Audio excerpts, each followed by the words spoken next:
Los objetivos de la charla de hoy, vamos, lo que quiero es que sean dos cosas muy sencillitas. En primer lugar, hablar sobre la importancia del manejo en el tratamiento anticoagulante, ¿no? En los pacientes, bueno, pues como vosotros, ¿no?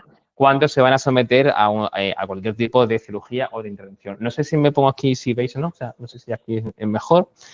Y luego también una cosa que va a ser muy importante, ¿vale? Porque la coagulación no es sencilla, y es el balance o el equilibrio entre el riesgo de tener un trombo y el riesgo de tener una hemorragia. Y eso lo vamos a ir viendo en la charla de hoy, pero ya digo que no es sencillo, que me imagino que muchos de vosotros lo que pretendéis es que yo os diga que 1 más 1 es 2, pero ya os digo que no, que la coagulación es mucho más compleja y hay, para que nos entendamos, hay raíces cuadradas, hay divisiones, hay multiplicaciones y que no todos los pacientes van a ser iguales, aunque yo tome el mismo fármaco que él y nos sometamos a la misma cirugía, pues uno sí que va a recibir un tratamiento, se va a quitar el fármaco, otro no. O sea, no dos pacientes son iguales y lo que quiero dejar claro es que la personalización y la individualización al final es lo más importante. Yo he hablado aquí hoy de conceptos generales o globales, ¿vale? Pero que luego esto siempre hay que individualizar, ¿vale? En la práctica clínica. Pues bien, antes de nada voy a hacer una introducción que imagino que todos vosotros ya lo sabréis, ¿vale? Porque sois especialistas, pero bueno, por si hay alguien que sea más nuevo, recordar que la anticoagulación es la terapia que es esencial para la prevención o el tratamiento de las trombosis. La siguiente. Por suerte, ¿vale? El número de pacientes con anticoagulación en los últimos años está en ascenso, ¿no? Porque la esperanza de vida va en aumento y la medicina va mejorando. Y esto conlleva que cuanto más pacientes, pues evidentemente en algún momento van a tener que someterse a alguna cirugía, ¿no? Y en este caso, pues habrá que valorar si interrumpimos o no el tratamiento de la anticoagulación, ¿no? Y para ello nos basaremos en tener un equilibrio o el mejor equilibrio entre el riesgo de trombosis y el de la hemorragia. Y importante, que lo vamos a ver también con calma a lo largo de la charla, es que no todos los anticoagulantes son iguales, ¿vale? Así que no todo el mundo tiene que hacer lo mismo en la misma situación de cirugía o de intervención. La hemostasia, como ya sabéis, bueno, eso se ha dejado un poco, pero bueno, la hemostasia, como ya sabéis, tiene que estar en un equilibrio entre los factores procoagulantes y los anticoagulantes, ¿vale? Porque si nos vamos hacia ese lado, se va a formar un trombo, y si nos vamos hacia ese lado, lo que va a haber es una hemorragia. Cuando le ponemos a un paciente un fármaco anticoagulante, si le puedes dar, no sé si funcionará el movimiento, sí. Otra vez más, ¿vale? Pues cuando hacemos un fármaco anticoagulante, se van los procoagulantes y se va a desbalancear, ¿no? Y la sangre va a ser más líquida. Pero cuando tenemos una cirugía, se tiene que volver a rebalancear, si le das otra vez, ¿no? Tenemos que volverlo a poner otra vez en equilibrio. Ese es el objetivo, ¿vale? Pero no siempre es tan fácil ni siempre hace falta que sea así porque igual hay un riesgo muy grande de un trombo, ¿no? Vamos a empezar a hablar de los tipos de anticoagulantes, ¿no? Porque no todos son lo mismo.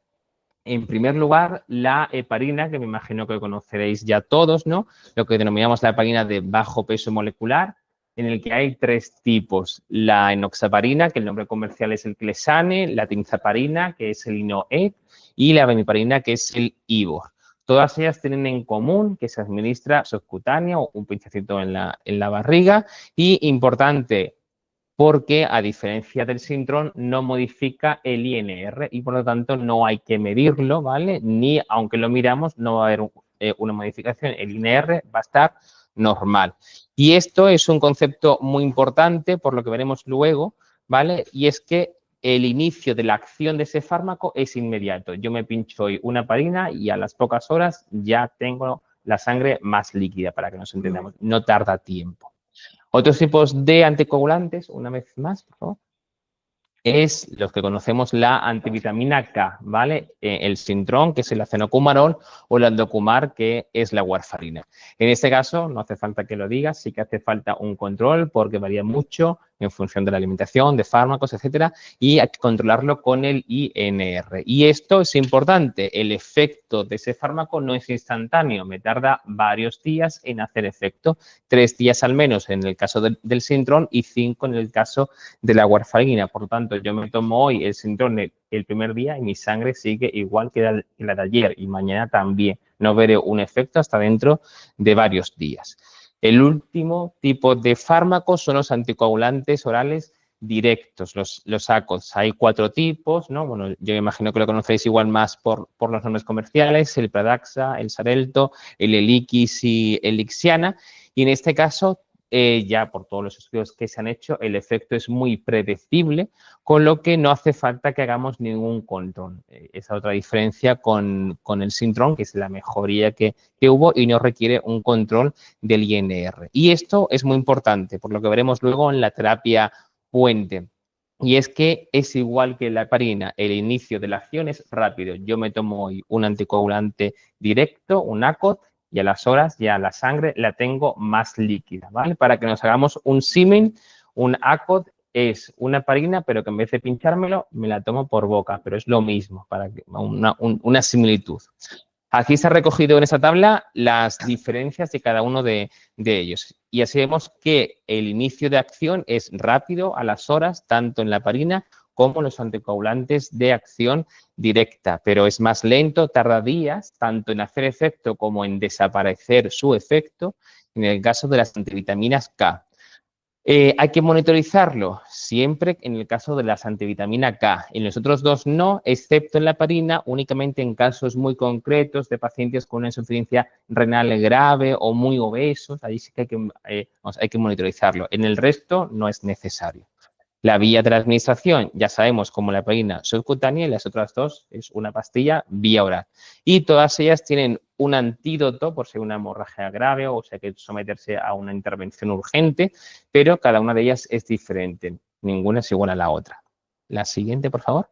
Bueno, eso es un esquema en el que se resume, igual es muy complejo, ¿vale? Pero cómo cada fármaco actúa en diferentes partes de la cascada de la coagulación. El más diferente es el Sintrom porque actúa en diferentes tipos de factores, el 2, el 7, el 9 y el 10, pero luego el resto, los anticoagulantes de acción directa, la heparina, el Epegatran, todos actúan contra el factor 10 o el factor 2. Son más similares todos ellos, ¿vale? Entonces, cuando tengo...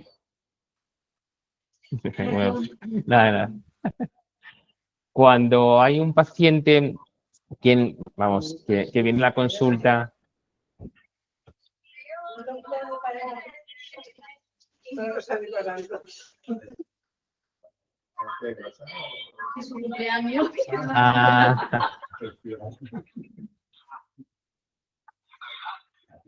Sí, espero o no, como queráis. Perdón, no pasa nada. Entonces, continúo. En el caso de que viene un paciente a la consulta y nos comenta que tiene que hacerse una intervención, una cirugía del tipo que sea. Yo, como médico, ¿qué necesito saber de ese paciente? En primer lugar, es una cirugía que es urgente, es decir, tengo que revertir ese efecto corriendo para que se someta al quirófano. En el caso de que sí, esto ya iría como por otro lado, ¿vale? Porque eso ya sería el manejo, el urgente, con lo que la terapia puente aquí ya no se ha indicado, con lo que no lo he puesto ni me he entretenido, pero si queréis luego, pues lo comentamos. El siguiente punto que yo debo de saber es si el paciente debe de suspender la anticoagulación, y para yo saber si debe de suspender o no, tengo que tener en cuenta dos cosas. ¿Cuál es el riesgo de sangrado en esa intervención? ¿Es un riesgo bajo, no me va a sangrar apenas, o es un riesgo alto, que sé que me va a sangrar mucho? ¿Y cuál es el riesgo del paciente de tener una trombosis? O sea, ¿es un paciente que sé que va a trombosar casi seguro, o que la probabilidad es muy alta o es una probabilidad muy baja? En el caso de que todo esto me diga que sí que es necesario que suspenda la anticoagulación, ¿cómo debo hacerlo? ¿Vale? Y ya por último, una vez que ya se ha operado el paciente, ¿cuándo debo de reintroducir la anticoagulación? Son muchas preguntas y espero que las contestemos aquí todos y la aclaremos. La siguiente, entonces, el primer punto es saber el riesgo que tiene el paciente de trombosis. No todos los pacientes son iguales. Observo aquí esta tabla que es un artículo muy bueno que es de varias asociaciones españolas, tanto la de cardiología como la de hematología, la de anestesia, la de cirugía, son varias sociedades científicas que han resumido y han hecho un acuerdo. Esto a lo mejor son nombres muy técnicos, muy médicos, que no hace falta que lo sepáis, pero sí que sepáis que hay diferentes riesgos de tener un trombo, el riesgo alto, el moderado o el bajo. El alto, así de una forma muy, muy resumida, son pacientes que tengan una prótesis mitral mecánica o tricuspidia con un ictus reciente, los pacientes que tienen una fibrilación auricular o una arritmia, que lo conocéis todos, que se asocie con más factores de riesgo como una insuficiencia cardíaca, hipertensión, diabetes, ¿vale? Que se asocie con más cosas, o con un ictus de menos de 3 meses, o pacientes que tengan una trombosis venosa, bien en una pierna, en un pulmón, que sea reciente, menos de 3 meses, o que tenga lo que consideramos una trombofilia grave, o sea, que su sangre es más espesa y que va a producir una trombosis de una forma más probable, ¿vale? El resto, podemos decir que el riesgo es más bajo, con lo que yo tengo que saber que ese grupo de pacientes tengo que tener cuidado y hay que anticoagularlo bien, y si le quito la anticoagulación, igual menos que a otro paciente, o reiniciarlo muy pronto, ¿vale? ¿Seguimos? Esto para los pacientes con anticoagulación. No he comentado nada de los pacientes que están con antiagregantes, con aspirina y tal, porque como íbamos a hablar de la terapia puente, no he querido comentar nada. Pero sí que en ese artículo veis que la antiagregación todavía es más compleja, ¿vale? El riesgo es más. Pasamos con el riesgo del sangrado. La intervención que me comenta ese paciente, ¿va a sangrar mucho o poco? Pues también hay unas escalas. Vamos, no lo comenté nada. Estas tablas las he sacado de un libro que hemos hecho en común. Vamos, yo he tenido el placer, ¿no?, de formar parte, junto con otros compañeros de Barcelona, del Vall d'Hebron, y hemos hecho un libro, vamos, básicamente es para el día a día y sobre todo para las guardias y facilitarnos el trabajo a todos los compañeros. Y esta es una tabla en la que se dice que hay un riesgo alto de que el paciente pueda haber una hemorragia. De forma muy resumida, una cirugía mayor que dura más de 45 minutos en quirófano, una cirugía de un cáncer, las oncológicas, una cirugía ortopédica, las de trauma, todas esas sabemos que sangran mucho y por lo tanto hay que tener cuidado. Siguiente diapositiva. Y aquí están las que van a sangrar menos, las que el riesgo de sangrado es más bajo. Pues como por ejemplo una infiltración local, o porque me voy a colocar un marcapasos, un DAI subcutáneo, o una endoscopia sin biopsia, o voy al dentista para una limpieza, para un empaste. Bueno, ahí veis que la tabla es muy larga, no vamos a comentar todo, pero bueno, sí que sepáis que hay dos tipos, ¿no?, de un riesgo más alto o más bajo. Y aquí, antes de pasar ya al kit de la cuestión, quería comentar que hay dos tipos de dosis en la heparina, la profiláctica y la terapéutica, ¿vale? La profiláctica es aquella cuyo objetivo es prevenir que no haya un trombo, ¿vale? Como aún no hay un trombo, yo pongo una dosis más bajita que la habitual, aunque hay más. Es la enoxaparina o el clesane de 40 miligramos una vez al día. Y por otro lado está la terapéutica, ¿vale? Que se llama así porque ya hay un trombo establecido, pues un trombo en un pulmón, un ictus, donde sea, o que el paciente tiene un riesgo alto de trombosis. Ya hemos visto antes cuáles eran aquellos que tienen un riesgo muy alto, como una prótesis mecánica en la mitral, ¿no? Pues para estos casos, la que se emplea más o menos, aunque no es la única, es la enoxaparina, 1 miligramo kilo cada 12 horas. Pero también hay otras que se pueden poner cada 24 horas, ¿vale? Pero esa es la dosis que es la plena, la que se debe de poner en ese tipo de casos. Pasamos. Y ya creo que entramos a la terapia puente, ¿vale? La terapia puente es aquella en la que mientras yo me quito el fármaco con el que estoy, el Sintrom, por ejemplo, y la cirugía, me debo de poner algo entre medias, ¿vale? Pues esta terapia puente hay que emplearla únicamente en los casos que hay un riesgo alto de trombosis. No siempre hay que hacerlo, ¿vale? Y para ello, pues ya otra vez lo repito, una prótesis valvular mecánica o que el paciente haya tenido varios trombos de repetición.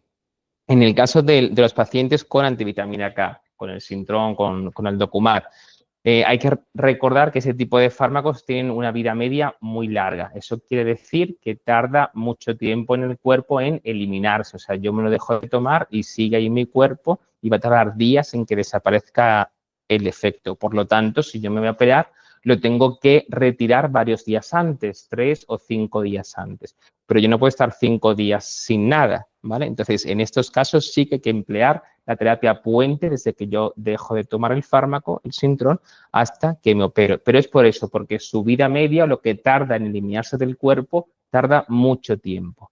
Sin embargo, los anticoagulantes de acción directa no se realiza en la mayoría de los casos por lo que hemos dicho, porque al final un ACOD es como tomarse una heparina por boca, es lo mismo, no tiene mucho sentido que cambie uno por otro, ¿vale? O hago una cosa o hago la otra, pero una por otra no tiene más sentido. ¿Cómo vamos a actuar en los pacientes que están con antivitamina K, es decir, con Sintrom o con Aldocumar? Pues lo dividimos en dos. Los pacientes con un riesgo de trombosis bajo o un riesgo de trombosis alto. Lo repito un poquito. Los pacientes con un riesgo de trombosis bajo son aquellos que tienen una válvula mecánica en la aorta, ¿vale? Pero sin ningún factor de riesgo o con un solo factor de riesgo, que esto es tener una fibrilación auricular, un ictus, una diabetes, una hipertensión, ¿vale? Pero o ninguno de ellos o uno solo. Pacientes con una fibrilación auricular también con pocos factores de riesgo o pacientes que ya han tenido un trombo hace más de 3 meses, así resumido. En este caso, como el riesgo de trombosis es bajo, no es necesario que le ponga una terapia puente, ¿vale? Sin embargo, en un paciente con un riesgo de trombosis alta, lo recordamos otra vez, una válvula mecánica mitral o tricuspidia o en la aórtica, o que se asocie con un ictus de hace menos de 6 meses, o una fibrilación auricular con muchos factores de riesgo, o un trombo en una vena muy reciente de menos de 3 meses, o con trombofilia grave. En estos casos sí que hay que poner una heparina. ¿Cómo lo vamos a hacer? Pues le vamos a iniciar esa heparina cuando el INR sea menor de 2 o de 2,5 en los casos que lo requieran, ¿no?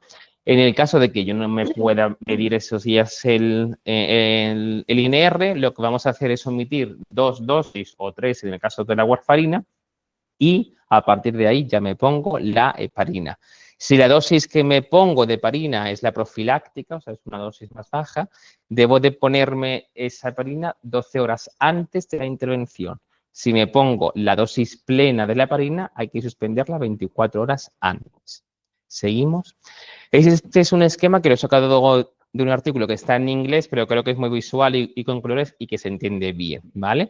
En este caso, la LMWH es la heparina, ¿vale? Para que lo entendáis. Entonces, en pacientes que tienen un riesgo muy bajo de que sangre, pues, por ejemplo, voy al dentista a hacerme una limpieza de diente o un empaste, pues no hace falta ni que suspenda la warfarina o el Sintrom, lo dejo. En el caso de que el riesgo de sangrado sea ya moderado o sea alto, suspendo la warfarina 5 días antes, en el caso del Sintrom igual 3, ¿vale? Y empiezo con la heparina desde el día 3 antes de la cirugía al día anterior. Me opero, ¿vale? Y voy a empezar ya ese día con la warfarina y con la heparina al primer día después de la cirugía, o si el riesgo de sangrado es alto, voy a esperar 2 o incluso hasta 3 días para empezar con la heparina. Por tanto, va a depender del riesgo de sangrado que tenga el paciente cuando empiezo con la heparina. Entonces, en un paciente con Sintrom, justo antes de la intervención, lo que hay que hacer es medir el INR. Si el INR es menor de 1,5, está apto y se puede operar. Si no, pues no está apto y no podría. Habría que mirar y habría que poner otra cosa para revertirlo. ¿Cuándo hay que reintroducir la anticoagulación? Pues igual hay que tener en cuenta el riesgo de sangrado de esa cirugía. Si es bajo, empiezo con el Sintrom 24 horas más la terapia puente y suspenderé esa heparina cuando el INR ya esté en rango. O si el riesgo de tener una hemorragia es alto, pues por ejemplo una cirugía del cerebro, esperaré 48 o 72 horas para empezar con la anticoagulación. En el caso de los anticoagulantes de acción directa, el Eliquis, el Xarelto, el Pradaxa o el Lixiana, también hay que ver aquí el riesgo de sangrado de la intervención. Aquí está puesto, ¿no?, los procedimientos de un riesgo hemorrágico muy bajo, como ya hemos dicho, una limpieza dental, una endoscopia sin biopsia, una cirugía de cataratas o un riesgo de hemorragia más alta, cuando hay que poner una anestesia epidural, ¿no?, porque ya pinchamos ahí o puede haber un pinchazo en la médula, una valvuloplastia, una cirugía mayor. Todos esos, pues ya vamos a considerar que es un riesgo de hemorragia alto. Si es de bajo riesgo, con suspenderlo un día antes, llega. Si es de alto riesgo, 48 horas antes. Esto es muy global, pero si pasamos a la siguiente diapositiva, ¿vale? Aquí está como más especificado. Ese tipo de fármaco se elimina en gran porcentaje por el riñón, con lo que hay que ver cómo está el estado del riñón en los pacientes, ¿vale? Porque si el riñón no me funciona bien, se va a eliminar más lentamente y ese fármaco va a seguir en el organismo. El que más se elimina por el riñón es el dabigatran, y es aquí donde nos clasifica cómo está el riñón para ver cuántos días antes lo voy a quitar, ¿vale? En general, si el riñón me va bien, ¿vale? Y el riesgo del sangrado es bajo, con suspenderlo un día antes me va bien. Que es un riesgo de hemorragia más alto, 2 días lo quito. En función del riñón, que el riñón no me funciona bien, pues 3 días antes es un riesgo hemorrágico alto, o ya en los casos de un riesgo hemorrágico alto y el riñón encima no me va bien y con atrás, como que se suman cosas, 4 días. Pero eso no es lo más habitual, por suerte, ¿vale? En este caso, aunque no lo he dicho, o no estaba arriba, y lo repito, no hace falta hacer una terapia puente con heparina, porque ya hemos dicho que básicamente es similar uno que el otro. Uno es pinchado, pero el otro es oral. Y esta tabla, más o menos es lo que ya hemos comentado antes, ¿vale? Pero sí que verá que también lo vi con unos colorines muy bonitos y digo, bueno, igual es muy visual, ¿no? Pero aquí viene cada uno de los fármacos, el apixaban, el dabigatran, que lo separan en dos, si el riñón va bien o si no va bien, el ledoxaban y el rivaroxaban. Y también lo clasifican de si el riesgo de sangrado es alto o es bajo, ¿vale? En todos ellos, cuando el riesgo de sangrado es bajo, con suspenderlo un día antes, me llega. ¿Qué es alto? 2 días antes. Y en el caso del dabigatran, si mi riñón no me funciona bien, más días, ¿vale? Básicamente en todos es iguales. Cuando lo reinicio, si el riesgo de sangrado es bajo, pues justo el día después de la cirugía, que el riesgo de sangrado es alto, es igual en todos, ¿eh? Al segundo día ya lo reinicio, ¿vale? Y ya por último, quiero también poner este esquema, ¿vale? Porque son los 4 tipos de circunstancias que nos podemos encontrar. Bien que el paciente tenga un riesgo bajo de sangrado y un riesgo bajo de trombosis, o un riesgo alto de hemorragia y con un riesgo bajo de trombo, un riesgo bajo de hemorragia, pero un alto riesgo de trombo, y el más grave, un alto riesgo de hemorragia y un alto riesgo de trombosis. Pues vamos a ir uno por uno. El mejor o el más sencillo, bueno, perdón, el verde lo que nos expresa es el Sintrom o la antivitamina K, ¿vale? El rosita es la profilaxis baja con heparina, no la alta, ¿vale? Y la azul es la terapia puente plena, o sea, con dosis más altitas. En un paciente que tiene un riesgo bajo de sangrado y un bajo riesgo de trombosis, igual es que no hace falta ni suspender el síndrome muchos días, sino que le bajo un par de días, lo que yo vea, se mantiene a lo mejor un R en 1,5 y listo, ¿vale? O sea, y ahí ya puede ir, ¿vale? Porque sé que no va a sangrar mucho. En un paciente que tiene un riesgo bajo de trombosis, pero un riesgo alto de que haya una hemorragia, imaginaos una cirugía cerebral, pues ahí sí que me tengo que ir a la cirugía con un INR normal, se lo voy a quitar, ¿vale? Y no voy a poner nada, pero te voy a empezar con una profilaxis un poquito más bajita y luego ya lo subo, ¿vale? En el caso de un riesgo bajo de sangrado, pues por ejemplo, una limpieza de dientes, pero tengo un riesgo muy alto de trombosis, una prótesis mitral mecánica, pues ahí lo que opto es por no mover nada, se lo mantengo todo y como no me da miedo esa hemorragia, no pasa nada. Otra cosa es que como toda la vida se puede complicar, eso es verdad, pero a priori debería de ir bien. Y ya por último, el peor caso, alto riesgo de sangrado y alto riesgo de trombosis. Yo quiero ir a la cirugía lo mejor, con un INR o con una coagulación lo más normal. Le voy a quitar el sintrón, le pongo una terapia puente, pero ya el día 0 tiene que estar normal, ¿vale? Luego le voy a empezar con una dosis como aquí, una dosis bajita de profilaxis, porque hay que tener cuidado con ese trombo, pero que tampoco sangre. Y luego ya a partir del segundo día ya empiezo ahí con todo, si todo va bien. Eso es un esquema muy general que evidentemente a los pacientes hay que evaluarlo día tras día, hay que hacerle pruebas, hay que hacer una analítica, hay que hacer una prueba de imagen por si sangra. Todo eso es muy general, ¿vale? Pero hay que individualizar. Y esto es el esquema, un resumen de lo que habría que hacer en un paciente que se va a someter a una cirugía y que está con anticoagulación. No hace falta que lo aprendáis ni que lo sepáis, pero que veáis que es un algoritmo, ¿no?, en el que hay que ver varios pasos de si es necesario que se suspenda la anticoagulación, sí, cuál es el riesgo de trombosis bajo, entonces lo vamos a ir viendo y cuando hay que reintroducir la anticoagulación. O sea, es un algoritmo que no es fácil y que es complejo, con lo que cada paciente todo es igual. No, ¿vale? Eso es lo que os quiero hoy transmitir. Por último, bueno, las conclusiones, que la elección de cuál anticoagulante es mejor va a depender del paciente y de su patología. No hay dos pacientes que siempre deban de recibir lo mismo.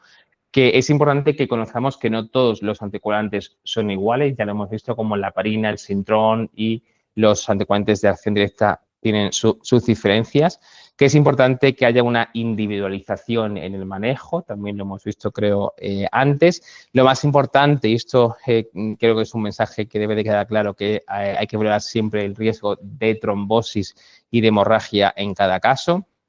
Y que la terapia puente solamente hay que emplearlo en pacientes que tienen un alto riesgo de trombosis y que en la mayoría de casos, en los anticoagulantes de acción directa, no es necesario que pongamos una heparina como terapia puente. Esa es la bibliografía y muchas gracias.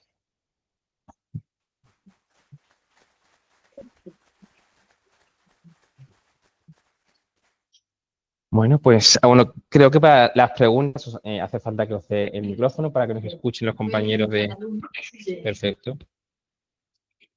Muy bien. Pues mientras se enciende la luz, Esther, no sé si... No, yo creo que se le va a pasar el micrófono a todo el que quiera exactamente hacer una pregunta. Ya, pues podéis hacer preguntas sobre las dudas que tengáis. ¿Quieres hablar por el micro, Máximo? Ah, bueno, sí, pero bueno, como es para aquí, yo te lo doy. Pues, doctor, lo que tomamos ACOD, he visto que no hay ni terapia puente que tengamos que hacerlo. Ahora, una rotura de cadera, ya lo digo por la edad que tenemos, los que estamos por aquí, no es como una operación que la tiene uno programada. Cuando uno llega al hospital, ¿qué hacen entonces? Muy bien. Vamos, ese es otro capítulo, ¿no? O sea, vamos, y que lo comenté al inicio, que es el manejo de la cirugía que es urgente, ¿vale? Como hoy el objetivo era el tema de la terapia puente, vamos, me he centrado en lo que es programado. En el caso de que sea una cirugía urgente, lo que hay que poner es un antídoto, ¿vale? Entonces, en función de cuál sea el anticoagulante, ¿vale? O sea, si es el Dabigatran, hay un antídoto que es el específico, el Idarucizumab, ¿vale? Y en el caso de los otros tres, pues hay que poner el concentrado de complejo protrombínico. O sea, cualquiera de ellos es una administración vía intravenosa que se pone en las urgencias y eso hace que se revierta la coagulación a un estado que es normal. ¿La Apisaban tiene anticoagulante? El Apisaban tiene un antídoto, pero en España no está comercializado y tampoco se le espera. O sea, sí que es verdad que las sociedades están intentando que haya, o sea, a verlo, haylo, pero en España no, ¿vale? Entonces, el siguiente paso, el ideal, es que el Ministerio nos autorice a poder poner ese fármaco, ¿vale? Porque sí que existe en otros países, pero en España aún no ha llegado. El concentrado de complejo protrombínico, ¿vale? Es el que se pone, que eso lo que hace es poner más factores de la coagulación, para que no nos entendamos, y pone la coagulación en un estado normal o sin anticoagulante. ¿Una Apisaban que los efectos son 12 horas? Ese hace efecto a los 15 minutos, ese fármaco. A los 15 minutos ya revierte. O sea, que te puedes obviar mientras hacen todas las pruebas, ya revertido. ¿Vale? Nada.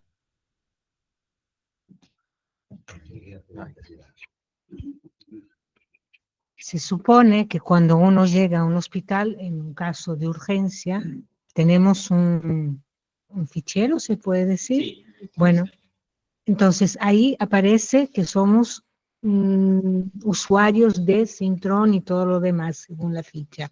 Ellos en el hospital, ¿vuelven a medir el INR o tenemos que tener esto constantemente con nosotros? Sí, vamos, la verdad es que cuando llegáis al hospital, o por lo menos al público, o sea, yo no sé si a lo mejor estáis alguno en la privada, todo está allí, vamos, y los fármacos, los que toma el paciente aparece, o sea, de una forma muy fácil, o sea, que eso no hay ningún problema y casi siempre, como siempre, pues puede haber un problema de un ordenador que no funciona esos días, pero vamos, lo habitual no es eso, ¿no? Entonces, siempre cuando se abre está ahí.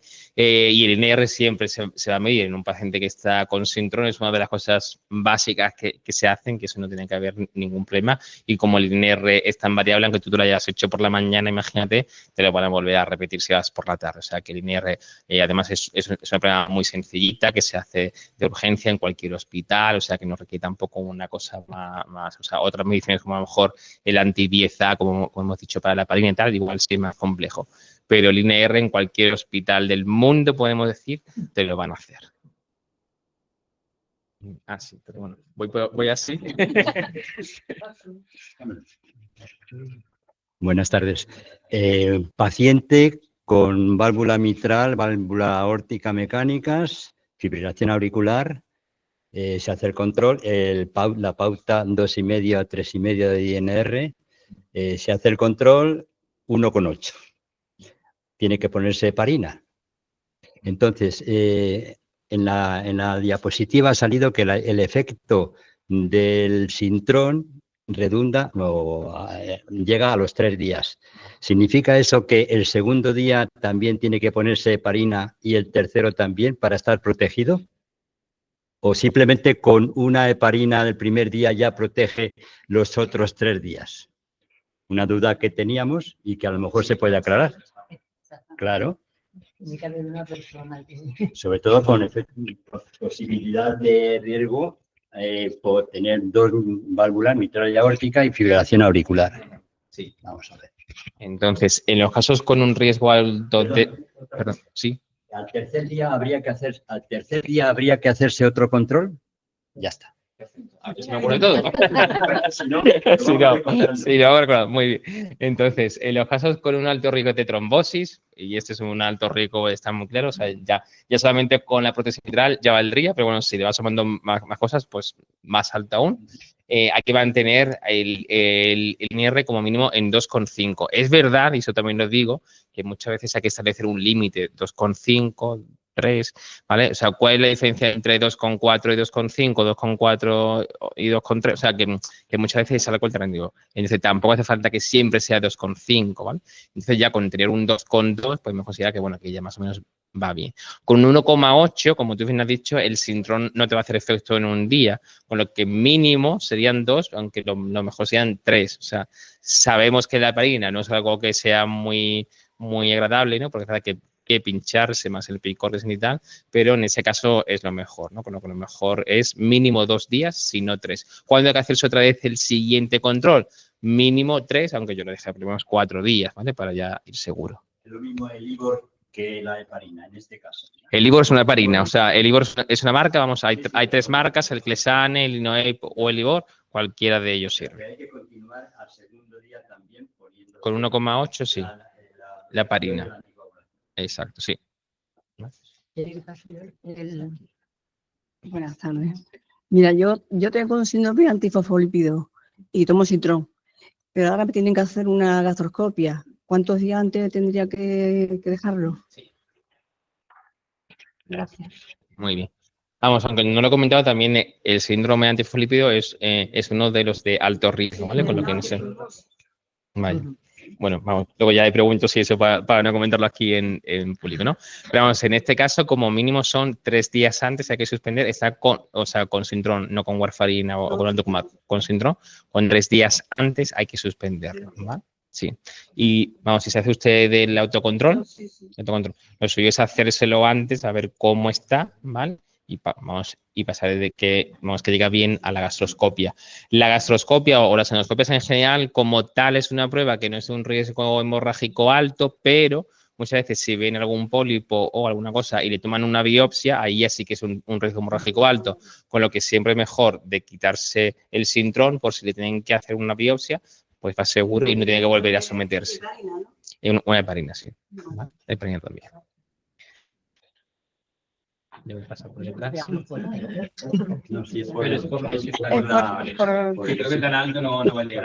Bueno, yo tengo una estenosis mitral y llevo muchísimos años con el Sintrón, pero yo no tengo ningún tipo de válvula. Yo no puedo poner, tengo fibrilación auricular también. ¿No puedo tomar los anticoagulantes orales? Los anticoagulantes orales, vamos a lo de acción directa, está indicado para los pacientes con fibrilación auricular no valvular, o sea, que no tienen una patología en la válvula.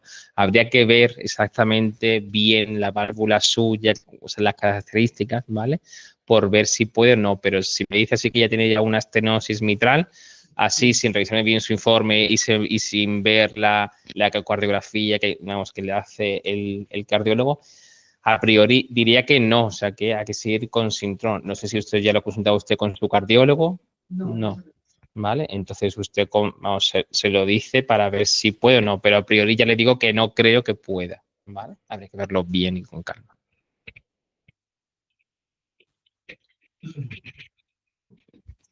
Hola, bueno, mi pregunta era más parecida a la chica de antes porque yo tengo un antifosfolípido también y también estoy anticoagulada con Sintrom.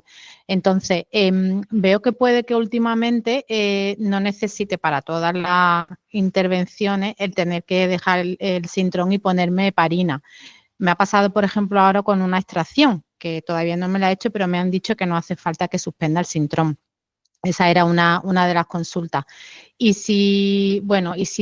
siempre, bueno, yo porque siempre me ayuda a la asociación en cualquier cosa que me he tenido que hacer y han sido los que muchas veces con ellos he marcado la pauta por lo que comentabas de que es una cosa como más individualizada, ¿no? Pero debemos, y es por una inquietud, debemos siempre nosotros como saber según lo que me vaya a hacer, porque muchas veces que los médicos ni lo saben. Pues consúltalo con el hematólogo, pero mientras consulta, mientras no, el que siempre tengamos que hacer la terapia puente para cualquier de las cosas que necesitemos, vaya. Gracias. Vamos, en primer lugar, una cosa que no he dicho, pero como veo que hay varios pacientes, o sea, voy a hacer antes una intro y ya te contesto tu pregunta. Los pacientes que tienen un riesgo alto de trombosis, un síndrome antifosfolípido, una prótesis mitral metálica, ¿vale? O una fibrilación auricular con una valvulopatía, ¿vale? En estos casos no está indicado, o sea, no que no está indicado, está contraindicado el uso de los anticoagulantes orales directos. Y lo recalco mucho, ¿vale? Porque los hematólogos al final es lo que vemos en el día a día, pero luego hay otros médicos que no, y cada uno sabe de lo que ve cada día, ¿no? Por si alguna vez os comenta, ¿no? Porque es verdad que siempre llega la consulta, ay, dígale a su médico que lo cambie, no sé qué, y luego vienen las complicaciones. Entonces, los nuevos están contraindicados porque ya se hicieron ensayos clínicos para esto y se suspendieron porque empezaron a tener muchos trombos, ¿vale? Los anticoagulantes orales de acción directa tienen un poder anticoagulante menor que el Sintrom. El Sintrom lo bueno es que tú lo puedes subir, vamos, si hay pacientes que están con un rango entre 3 y 4, lo puedes subir más, lo que quieras, pero el directo es lo que tiene y ya está, ya no hay más. Entonces, nunca viene mal de que lo repitamos y es que está contraindicado, ¿vale? O sea, que ya se ha probado y ha ido mal, ¿vale? Eso lo primero. Lo segundo, se me acaba de olvidar tu pregunta, ¿qué era? Sí, bueno, vamos, o sea, y de si saber, ¿no? De cuándo hay que suspender, o de cuándo hay que hacer una terapia puente, no. Entonces, está muy bien que los pacientes seáis pacientes con empoderamiento, ¿no? Y que sepáis, o sea, no es una obligación, ¿no? O sea, es verdad que no tienes por qué, ¿no? O sea, tenemos, no tienes, pero que lo sabes, pues es mucho mejor. O sea, el empoderamiento se ha demostrado en multitud de estudios que eso ayuda y que va mejor, ¿no? Para el paciente. Entonces, ¿tienes? No, pero que lo haces, pues mucho mejor, ¿vale? Y es verdad que la medicina es muy amplia, es inabarcable y yo soy el primero, que yo soy médico, que no sé de todo, de toda la medicina, ¿vale? O sea, que eso es imposible. Entonces, si tú me vienes hoy y me preguntas una cosa de neumología, pues igual yo no la sé, porque al final yo me dedico a mi campo, lo que veo, y a lo mejor lo último de neumología no me lo sé. Pues es lo mismo al final que con la coagulación a un médico que le preguntes de otra cosa. Entonces, siempre es bueno que sepáis vosotros, ¿no? Y podéis dar una indicación y para eso siempre yo lo que recomiendo es ir al especialista de lo que sea. En este caso es el hematólogo, pero para otra cosa será el cardiólogo, el cirujano, lo que sea. Entonces, en tu caso, o el de más, ¿no? Que sois de un alto riesgo de trombosis, siempre lo suyo es acudir al especialista, ¿vale? Para que te dé bien las pautas. Es normal que cualquier cirujano o un dentista tenga miedo, entre comillas, o la inseguridad, ¿no? Porque es verdad que se sangra mucho, ¿no? Con un INR alto y también eso es algo grave y estar ante una cirugía y que te sangra un montón es algo que es normal que se tenga miedo. Entonces es normal que siempre te digan, vete a tu especialista, vete a tu traumatólogo y que te diga, o sea, y está bien hecho. Yo prefiero eso a que, sí, da igual, no sé cuánto, y luego vienen las complicaciones. O sea, que siempre es mejor que te manden al especialista, aunque sé que es más embrollo de perder el día, ir al médico y tal, pero las cosas cuando se hacen bien hechas siempre es mejor, ¿vale? Con los pacientes con trombosis alta, o sea, con riesgo de trombosis, la heparina se puede poner, si es 65 kilos, a la mitad, o sea, vamos a ver, en 70, Clexane 70 o Clexane 60. Sí. Es lo que, porque se ponen 2 al día. Entonces, si hay a lo mejor riesgo, mejor será, digo yo, poner 2 de lo más bajo, ¿no? Nada. O sea, luego es verdad que no se afina tanto. O sea, en los niños sí, pero luego en adultos tampoco hace falta que sea justo 1 miligramo kilo, 65 kilos. No, o sea, lo ajustemos como de 20 en 20. 60 miligramos, 80, 100, ¿vale? O sea, lo vamos ajustando de 20 en 20, ¿vale? Entonces, si estás en 70, ¿vale? Y es una profilaxis de cada 12 horas, que es lo que tú me has preguntado, pues con 60 ya iría bien, ¿vale?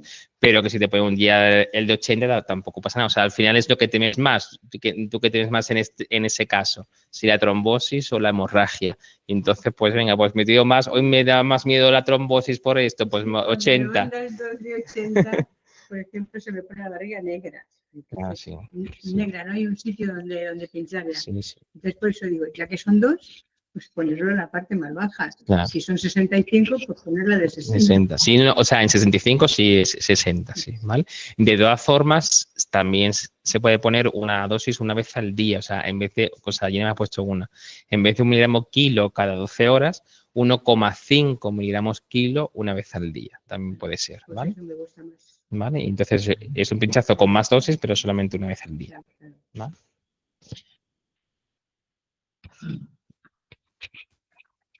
Las que están haciendo por el chat, sí. Voy a transmitir las preguntas que están haciendo los pacientes que están conectados desde casa. Maribí Mengíbar pregunta, cuando un paciente está anticoagulado con Sintrón y está por debajo del rango terapéutico, ¿cómo tiene que administrarse la heparina y cuánta dosis? Vale. Esa es una pregunta que es muy abierta, aún sí que es muy interesante. Claro, como me ha dicho, por debajo del rango terapéutico, cuánta dosis, claro, va a depender de por qué está con el Sintrón, ¿vale?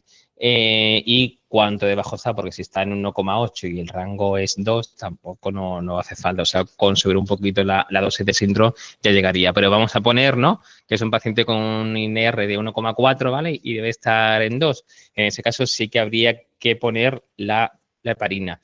Si es un riesgo de trombosis moderado, leve, como una fibrilación auricular, con una dosis de la profiláctica que hemos dicho antes, como una enoxaparina de 40 una vez al día llega, pero si es un paciente con un riesgo muy alto de trombosis, puede ser un ictus de hace menos de 3 meses o una prótesis metálica mitral, ahí sí que hay que poner una dosis más alta, ¿vale? Entonces, la pregunta es muy interesante, pero es verdad que está muy abierta, ¿no? Y que habría que ver exactamente el caso del paciente. Luego Úrsula pregunta, ¿para pacientes con válvula mitral metálica hay alternativa al Sintrón o la warfarina? ¿No podemos optar a los ACOT? Yo creo que esta ya se ha contestado, pero bueno. Ya lo hemos dicho antes, pero vamos, que nunca viene mal, porque sí que es verdad que hubo hace poco un caso un poco triste, así que nunca viene mal de repetirlo, ¿vale? En los casos de pacientes, tanto con un síndrome antifosfolípido o con una prótesis mitral metálica, ya se hicieron ensayos clínicos con esos fármacos y hubo que suspenderlos porque daban trombosis, ¿vale? O sea, está contraindicado, ¿vale? No es que no queramos, es que está contraindicado, o sea, lo haríamos mal si lo ponemos. Luego Francisco López pregunta, buenas tardes, con un rango, mira, igual que el ponente, con un rango de 3 a 4 para una infiltración, ¿con qué INR habría que empezar con la heparina y cuándo dejar la heparina al empezar con Sintrón? Gracias. Si me lo puedes repetir, Sí. con un rango de 3 y Con un rango de 3 a 4, para una infiltración, ¿con qué INR habría que empezar la heparina y cuándo dejarla? Infiltración, yo creo pensar que será en una articulación o algo así. O sea, en ese caso es un riesgo hemorrágico leve con un INR de 2, ya podría ir, aunque lo suyo sería menor o en torno a 1,5, ¿vale? O sea, que yo pondría, habría que ver un poquito más el caso, pero bueno, mínimo 2, si no 1,5. Y la heparina, en ese caso, siempre cuando baja por debajo de 3 o 2,5. Juan Rovira pregunta, ¿cómo se abordaría un caso que requiere resección transuretral de próstata en paciente anticoagulado con prótesis mitral mecánica? Sí, esa es una RTU. Esta también es un riesgo hemorrágico moderado, ¿vale? O sea, porque sí es verdad que ya entra dentro de un órgano, ¿vale? Y se va a raspar, o sea, que es un riesgo hemorrágico moderado alto y tiene una indicación de un riesgo de trombosis alto, ¿no? No prótesis mitral metálica, me has dicho, ¿no? Sí. Entonces, en este caso sí que habría que suspenderlo, ¿vale? Poner una terapia puente y hacerlo cuando el INR fuera normal, o sea, cuando hemos dicho un INR inferior a 1,5. Mariby Mengíbar pregunta, ¿a los pacientes con alto riesgo trombótico y anticoagulados con Sintrom se les podría añadir al tratamiento otro tipo de anticoagulante? Así dicho, vamos a ver, en un paciente con alto riesgo de trombosis, sí, o sea, quiero entender de que retrombosan con el Sintrom, no sé si es lo que quiero decir ella. Si retrombosan, lo que hay que hacer es subir el rango del INR, o sea, pero de forma continua mantener el Sintrom más otro, que básicamente sería una heparina, no es lo habitual, o sea, nada más en casos muy seleccionados de que esté el rango por debajo y tal, pero de forma rutinaria el Sintrom más una heparina, no, o sea, lo que hay que hacer es subir el rango de INR. A continuación pregunta también, cuando un paciente toma el Sintrom y se pone también heparina, ¿se suma el efecto de los dos anticoagulantes? Sí, vamos, si ese es el objetivo de que sume, ¿vale? Para que normalice o sea, bueno, para que normalice no, para que llegue al rango o al objetivo que queremos. Y por último, Úrsula pregunta, estoy anticoagulada de por vida con warfarina con un rango terapéutico de 3 a 4. ¿Hay algún tipo de contraindicación con el uso de terapias con luz LED roja?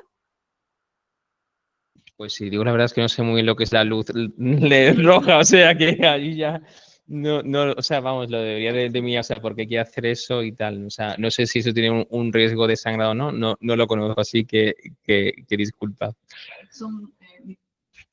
Nos comenta, dice, son terapias de estética. No es invasiva. No es invasiva. Si no es invasiva y te dice el que lo va a hacer, vamos, es que no lo conozco, por eso es, pero si te dicen que no hay riesgo de sangrado, lo podría hacer sin problema ninguno, o sea, no hay problema. Pues, no sé si alguien me dijo, sí, por ahí, pues voy a pasarlo por aquí. Lo pasamos. Algún día, si algún día podremos no tomar Sintrom, si saldrá otra droga que sea menos nociva que el Sintrom, nada más. Pues sí, la verdad es que ya hay ensayos clínicos, ¿no? Y hay un fármaco nuevo que va contra el factor 11 de la coagulación. Y ese incluso se va a poder, o se pondrá con mucha menos frecuencia, incluso una vez al mes solo. O sea que estamos ahí en ensayos clínicos. De momento hay que esperar los resultados porque no todo es tan bueno y habrá que ver lo que no es tan bueno.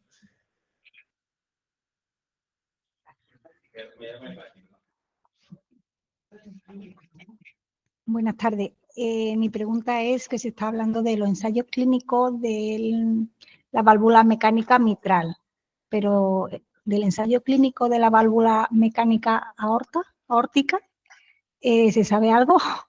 Yo personalmente no tengo otro factor de riesgo hoy por hoy, a no ser que un poco el colesterol, que sé que también es factor de riesgo. Gracias. Sí, mira, la válvula aórtica en principio no es de las de más alto riesgo, o sea que en principio no, pero es verdad que una vez que fueron mal los ensayos clínicos con la válvula mitral, ya nadie se atrevió a hacer ningún otro ensayo. Entonces eso queda en la duda. No sé si tú quieres experimentar, ¿vale? Pero claro, ahí siempre está la duda, ¿no? De cómo iría en otros casos que no son tan alto riesgo, ¿no? Entonces, ante la duda, vamos, la ficha técnica pone en los anticoagulantes orales de acción directa para la fibrilación auricular no valvular, o sea, que las válvulas están bien, básicamente, o sea, que estaría ahora mismo también contraindicado, o sea, no podemos ponerlo. Y atrás tuya, creo.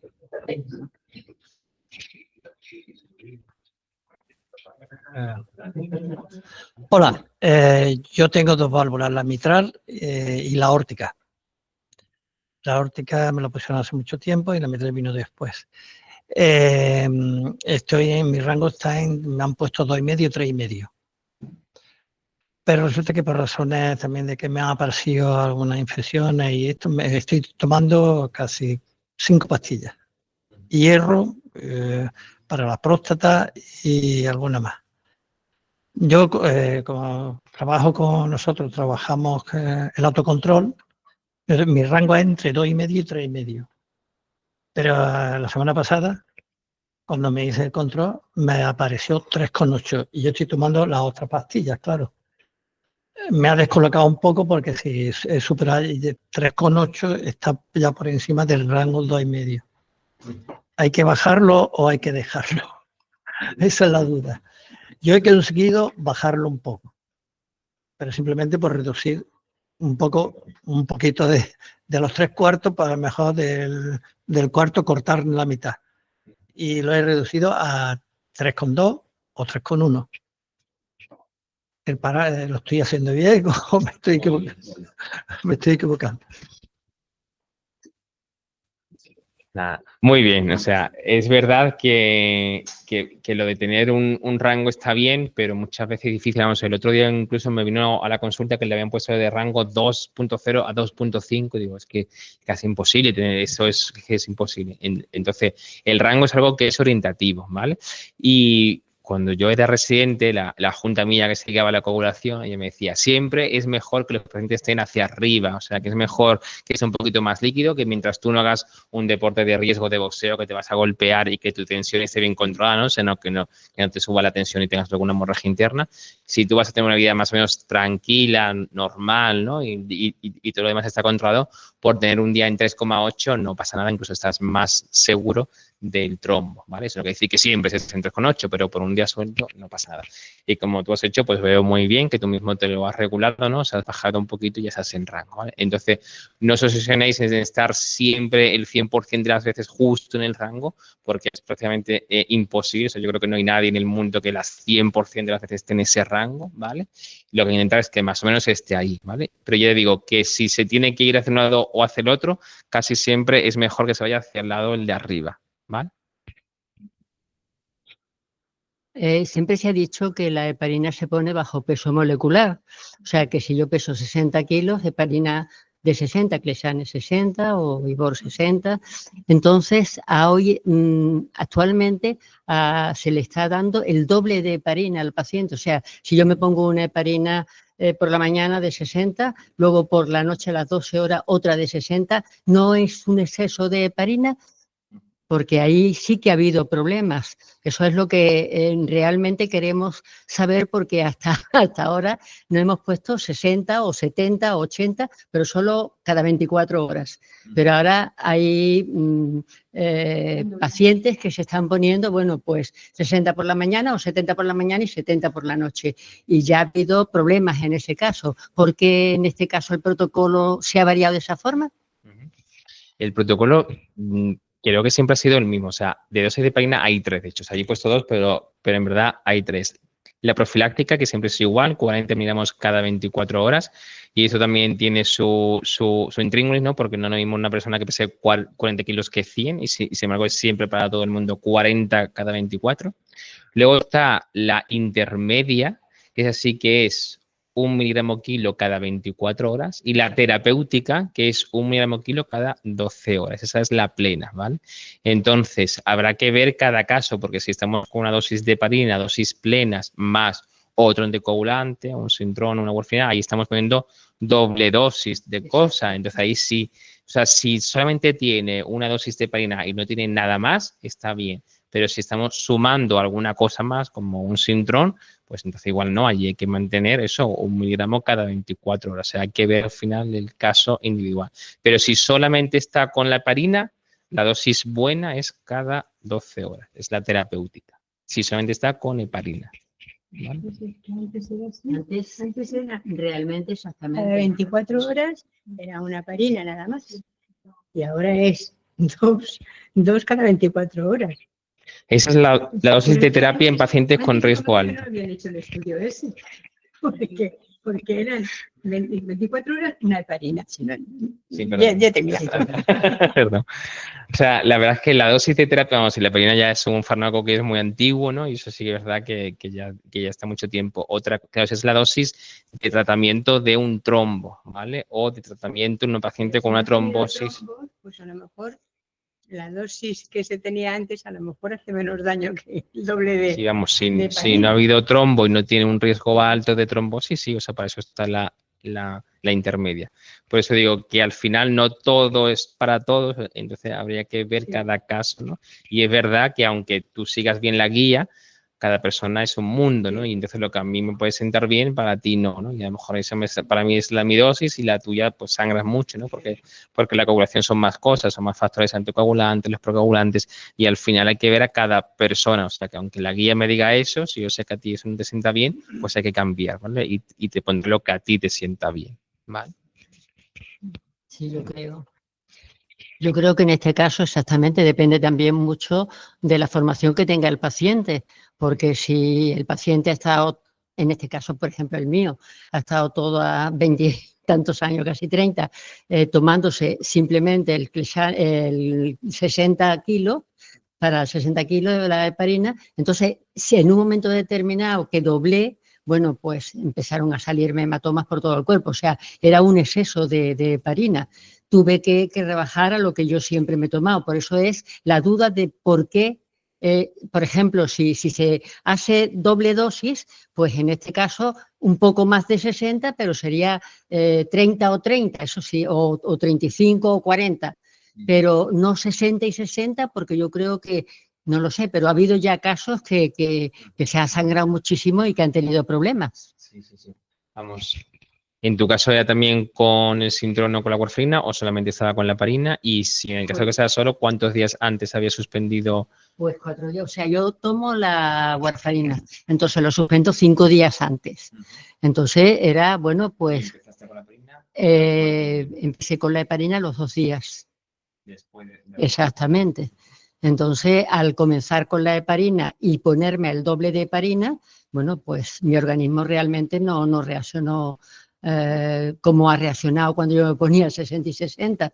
Entonces, es lo que, y además no he sido yo sola, ha habido muchos problemas con pacientes, con distintos pacientes, que esa cantidad de doblar lo que es la cantidad de heparina, pues realmente han tenido problemas. Por eso es por lo que, y bueno, llevamos mucho tiempo anticoagulados, o sea que esto a mí nunca me han dicho que tome el doble de heparina por tener la válvula mitral. Ahora quizás menos todavía porque solamente tengo el marcapaso, la otra son válvulas orgánicas, pero que nunca se me ha dicho toma el doble de heparina porque tiene la válvula mitral. Entonces, claro, tenemos ahí una duda que no sabemos qué hacer. Sí. Vamos, no es el doble, o sea, es el doble con respecto a lo que se hacía, ¿no? Pero no es el doble, o sea, esa dosis está bien hecha, ¿no? Según las guías. Otra cosa, o sea, no lo sé, o sea, pero igual aún tenías el efecto de la warfarina, ¿no? En el organismo, o sea, no se ha eliminado toda, con lo que a lo mejor eso más esa dosis, que son dosis altas, es verdad, pues eso hizo de que hubiera sangrado, o sea, que sí que puede ser, ¿no? Lo suyo siempre, ¿no? O lo ideal, ¿no? En un mundo más ideal, es hacer ese INR y cuando fuera menor a 2 empezar con la heparina. Quiero decir que, o sea, lo que quiero decir es por los compañeros que lo van a poner que no está mal, o sea, en pacientes con un riesgo muy alto de trombosis no está mal poner una dosis alta de heparina, ¿vale? porque igual lo que está mal es poner una dosis muy baja, porque el problema de una prótesis mitral es que se trombose, que eso es una complicación muy gorda y que puede comprometer la vida del paciente. Entonces, en ese aspecto es casi mejor tener un hematoma, ¿vale?, en la piel, que sé que estéticamente no es agradable, pero desde el punto de vista médico un hematoma en la piel no es nada grave, pero una trombosis o un coágulo en la prótesis es algo muy grave que puede llevar al fallecimiento. Entonces, siempre pues hay que poner una balanza las ventajas y los inconvenientes, ¿no? Y en este caso imagino, porque no fui yo, ¿no?, imagino que le pesó más, ¿no?, ese miedo a una trombosis en la prótesis, ¿no? ¿Un exceso de heparina no puede producir hemorragia? Un exceso de heparina puede producir una hemorragia, eso está claro, ¿vale? Pero al final siempre hay que jugar, ¿vale? Sí. Y saberlo, eso es ir viendo cada uno, ¿no? Pero de todas formas hay que... ¿Una hemorragia o la trombosis? Depende de la hemorragia y depende de la trombosis. Claro. No es lo mismo un hematoma en la piel que una hemorragia en la cabeza. Entonces, claro, hay diferencia de hemorragias. Claro. Yo quería preguntarle, simplemente, las personas que tenemos trombos, se toma anticoagulante para que no se formen. ¿Se pueden ir quitando los trombos al tomar el anticoagulante o los trombos se quedan en ella? Cuando el trombo es agudo, o sea, si tenemos un trombo, ese anticoagulante sí que el objetivo es que lo elimine, pero si ya se ha quedado porque no ha podido, o sea, lo que ya llamamos una trombosis que es crónica, ese ya se queda ahí. ¿Vale? Yo los pulmones y a veces tengo dolores aquí debajo del pecho y se lo preguntar, digo, yo creo que el anticoagulante va bajando el trombo, pero al dolerme digo, ¿será que eso ya está ahí? Y ya no sé qué. Vamos, para verlo, lo que hay que hacer es una prueba de imagen, un TAC, ¿vale? Para ver si el trombo está ahí o no, ¿vale? Pero en el caso de que ya esté ya más de 6 meses, más de un año y eso siga, ya no. Lo que hace el anticoagulante es que no vuelva a haber más trombos, ¿vale? Que no haya una retrombosis. De todas formas, el dolor en el pecho, o sea, una trombosis por lo general no tiene que doler aquí en el pecho. Y son en los dos pulmones, pero Más ahí. O sea, vamos, habría que ver si no es otra cosa. O sea, vamos, cuando es un punto muy señalado, casi siempre suele ser más muscular, un tendón, alguna cosa. O sea, así es como muy... Lo que produce un trombo en el pulmón es la falta de aire, o sea, que no se respira bien. Ese sí es el síntoma mayor, ¿vale? Pero un dolor muy señalado es raro, la verdad. ¿Vale? Y además porque el pulmón está dentro, no es aquí fuera en la caja torácica. Vengo por ahí. Ahí, pero sí. Buenas tardes. Respecto a lo que ha dicho aquí la compañera, yo vengo también de un trombo en el pecho y en pierna. Y a mí me pasó lo mismo que a ella. Yo, sin ningún motivo aparente, estoy en reposo o andando y me da un pinchazo por esta parte ahí, como ha dicho ella. ¿Vale? Y subo una cuesta y noto un poquito de la presión en el pecho. También. Se supone que ya estoy limpio, me dicen, ya no tiene nada ni en la pierna ni en el pecho.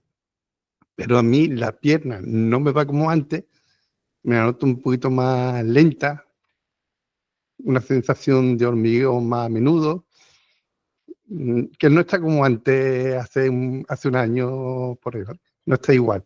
Y el pecho igual. Yo me subí a 10 pisos con una herramienta, como nada, y ahora subo 3 pisos y me noto esa pequeña presión, y eso no es, y me dice que no tengo nada, ¿vale? A lo que te vengo a decir, me dicen que ya estoy en bajo riesgo, que soy una persona de bajo riesgo, ¿vale? Pero tengo factor 2 de Leiden y me tomo 2 pastillas cada 12 horas. Te digo esto porque antes he dicho que si no fuera de bajo riesgo, solamente tendría que tomar una pastilla, ¿no? ¿Y qué pastilla es? Es la Pardaxa, 150 cada 12 horas, ¿no? Vale. Tengo factor 2 de Leiden, anarro positivo y, bueno, y síndrome de Raynaud. No sé si eso influye en las 2 pastillas o... No sé, ¿vale? Gracias. Muy bien, vamos. Vamos, En todo caso, son varias cosas y le voy a intentar no olvidarme de ninguna. Empezamos. Lo que tú comentas de los síntomas, esos son los síntomas del síndrome post-trombótico. O sea, es verdad que cuando se forma un coágulo, o sea, lo imaginamos como una tubería, ¿no? Cuando haya habido un coágulo y todo lo que ha pasado y tal, esa tubería ya no es tan, o sea, esa tubería era muy flexible, ahora ya se ha vuelto, con todo eso que ha pasado, ya esa tubería ya no es igual de flexible, ya queda más débil y aunque sigue ahí pasando la sangre, le cuesta más, ya no es como antes que pasaba tan rápido, con lo que todos esos síntomas que tú cuentas de molestia en la pierna, de que te asfixia, no es porque haya un coágulo, sino que lo de fuera, lo que es la tubería, ya no tiene esa capacidad de antes, ¿vale? Y le cuesta más todo, ¿vale? Pero es verdad que está limpio, ¿no? Bueno, yo no lo he visto, pero voy a decir, por lo que yo me voy a decir, está limpio, pero lo que cubre ya no es lo mismo, ¿vale? Entonces, esos síntomas es normal que lo sienta, ¿vale? Entonces, eso sí, y eso ya es muy difícil que se quite o que se calme, ¿no? Hay fármacos y tal, pero ninguno es la panacea, ¿vale? Eso en primer lugar. Luego, con el tema de la medicación, una cosa en lo que yo he comentado es el tema de la heparina. Hasta luego, gracias. Una cosa es una heparina y otra cosa son los anticoagulantes orales, que las dosis son diferentes. Lo que yo he puesto antes de las dosis son de la heparina. Igual no me he explicado bien, así que pido las disculpas, ¿vale? Esa es de dosis de heparina. Los anticoagulantes orales de acción directa, hay algunos que se toman 2 veces al día y otros una sola. Y hay que seguirlo así. Y eso es en función de lo que denominamos nosotros la vida media, que la vida media es el tiempo que tarda en eliminarse del cuerpo. La Vigatran es uno que tarda menos tiempo en eliminarse, con lo que hay que tomarlo 2 veces al día. Otros, como el Xarelto, tarda más tiempo, con lo que se toma 1 vez al día. Cada uno tiene sus ventajas y sus inconvenientes, no hay ninguna cosa que sea mejor y peor. Lo malo de tomarlo 2 veces al día es eso, es que hay que tomarlo 2 veces, ¿no? Con lo que es todo el tedioso. Lo bueno es que te hace unos picos más suavecitos. Cuando tomas cualquier fármaco 1 vez al día, el pico es más alto y te dura más tiempo, con lo que en caso de sangrado también es más difícil de quitarlo y ese pico también tiene más tendencia a sangrar, ¿no? A hacer ese pico. Entonces, cada cosa tiene su ventaja y su inconveniente y al final cada uno, pues, el que mejor se adapte. No sé si se me olvida alguna pregunta. Con el tema de la trombofilia, bueno, la trombofilia lo que te hace es que tienes que tomarte una anticoagulación de por vida, ¿vale? Sí, bueno, el factor 2 o el 5 de ley, el 2, vale. Es que o es el 2 o el 5 de ley. Pero bueno, sí, uno de los dos. Y eso lo que te hace es que hay que tomarse una anticoagulación de por vida.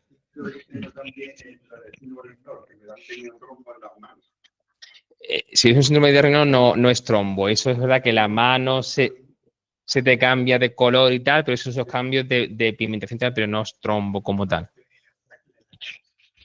Muchas veces intentamos decir las cosas para que nos entendáis, ¿no? Igual como que no empleamos el término bien hecho, ¿no? Pero es verdad que muchas veces para intentar que la gente, o sea, para que la población entienda los conceptos médicos, pues decimos así palabras que la gente entienda. Pero justo eso no es un trombo como tal, lo que conocemos, ¿vale? Nada. ¿Está coagulado con pastillas?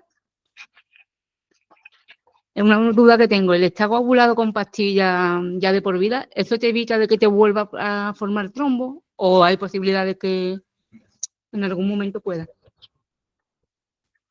Pues por desgracia en medicina yo he dicho antes que nunca es 0% ni 100%. Siempre lo que jugamos es con porcentajes, ¿vale? Entonces, si no se tomase una pastilla, el porcentaje de una retrombosis sería muy alto y con la pastilla el porcentaje es mucho más bajo, pero el 0% no te lo va a dar nadie, ¿vale? Entonces sí que es verdad, es porcentaje. Eso como el que juega no sé, a la lotería, pues uno dice, bueno, a ver si sigue este 1%, pero bueno, nunca se sabe. Se te puede llegar a tocar y te mira qué bien o no. Entonces, la probabilidad es muy baja, ¿vale? Es baja, pero 0% no. Sí, una preocupación que tengo yo es que una persona que esté anticoagulada, si tiene un accidente que le produzca un sangrado, ¿qué se hace? ¿Cómo se controla? Porque uno no lleva tampoco aquí un letrero puesto que es anticoagulada. Digamos, si te ocurre en la calle, ¿no? Que lo que tuvimos que decir en la carretera, ¿no? O sea, casi siempre lo que se hace es manejar. para decirlo, bueno, claro, sí. Entonces, bueno, si te ocurre en la calle en ambulancia, o sea, ahí tampoco hay ningún tipo de medicación para controlarlo, o sea, que ahí también es verdad que es difícil. Lo que se hace son las medidas clásicas de la compresión o de un torniquete para parar una hemorragia, pero igual que a otra persona. Cuando ya vas a un hospital, ahí por lo general sí que tienen ya el historial, con lo que ahí se ve muy rápido y ahí sí que hay fármacos, como he dicho, que a los 15 minutos ya te revierte el efecto del anticoagulante, y si se va a otro hospital, o sea, a un hospital que no sé todo y sea el tuyo, en las analíticas ya sale que estás anticoagulado, o sea que hay una alteración en la coagulación y se vería, ¿no? Sí que sería algo más lento si no puedes hablar, ¿no? Pero sí que se ven en las analíticas. Una preguntilla. ¿El Sintrón se debe tomar solo? Verá, yo es que por costumbre hace mucho tiempo, a las 10 de la noche, el Sintrón y el colesterol y el Crestor. Sí. Bueno, que y hace una semana me dijo el enfermero que se debe tomar solo. Y digo, bueno, pues tendré que cambiar la costumbre, pero... O sea, como el Sintrón es verdad de que tiene muchas interacciones con otros fármacos, con alimentos, que ya lo sabéis vosotros muy bien, lo que recomendamos siempre es solo. Pero si tú siempre te vas tomando con el Crestor y te ha ido bien, ¿no? Pues sigue igual, ¿vale? Listo. ¿Vale? Las cosas que van bien en medicina no hay que cambiarlas.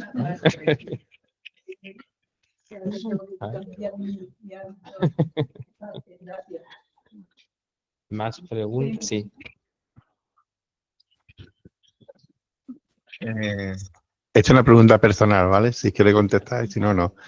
Si diera el caso que yo soy técnico ascensorista y si, claro, mis cortes ahora me tengo que medir un poquito más y tener más cuidado. Ahora mismo no estoy trabajando, estoy de baja. Pero si llegara a tener un corte profundo, un corte bueno, ¿cómo actuaría yo? ¿Me iría a la Mutua o me iría a Carlos de Haya? Porque ya, sí, pero después está un problema que si uno lo sabe, pues sé dónde acudir, es que después vienen las dudas y viene cuando te pasa. Pero estamos un poquito preparados. Que si quiere contestar, me conteste. Si no, a ver, algo personal, vale. No.